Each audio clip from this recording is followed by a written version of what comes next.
લોકસભા ચૂંટણીને લઈને ખોડલધામના ચેરમેન નરેશ પટેલની જામનગરમાં બેઠક મળી। જ્ઞાતિના અનેક સમીકરણો વચ્ચે સમાજના આગેવાનો સાથે બેઠક યોજી। કોંગ્રેસે લેઉવા પટેલ સમાજના યુવા ચહેરાને ટિકિટ આપતા નરેશ પટેલે આભાર વ્યક્ત કર્યો તો પાટીદાર સમાજને લઈ કાજલ હિન્દુસ્તાનીની ટિપ્પણીને નરેશ પટેલે વખોડી છે। ચૂંટણીઓ આવવાની છે ને જવાની છે।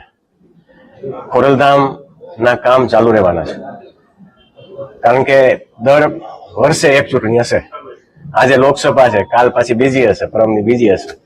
ચૂંટણીમાં પડવા અમે જશું તો અમે ખોડલધામના કામ નહીં કરી શકીએ। એ બહુ કોઈ પણ અંગત પર્સનલ વિવાદ છે એ ખોટો કહેવાય। કોઈ પણ સમાજને લઈને કોઈ વાત કરી ખોટી કહેવાય। ત્યારે આને હું વખોડી કાઢું છું અને આવી વાત કોઈએ પણ ન કરવી જોઈએ। એક સમાજની દીકરીઓ, કોઈ પણ સમાજની, આ તો પટેલ સમાજની વાત થઈ હતી, પણ કોઈ પણ સમાજની દીકરીઓ વિશે કઈ હોય તો પણ એને એક પ્રાઇવેટ વસ્તુની અંદર જઈ અને એને સુલઝાવવાની કોશિશ કરવી જોઈએ, ન કે એને જાહેરમાં વાત કરવી જોઈએ। પાટીદારને બેઠક મળેલી છે તે બદલ હું પક્ષનો આભાર માનું છું, કારણ કે અમારી કોશિશ હંમેશા હોય છે કે જ્યાં અધિકાર છે ત્યાં પાટીદાર બેઠક મળવી જોઈએ।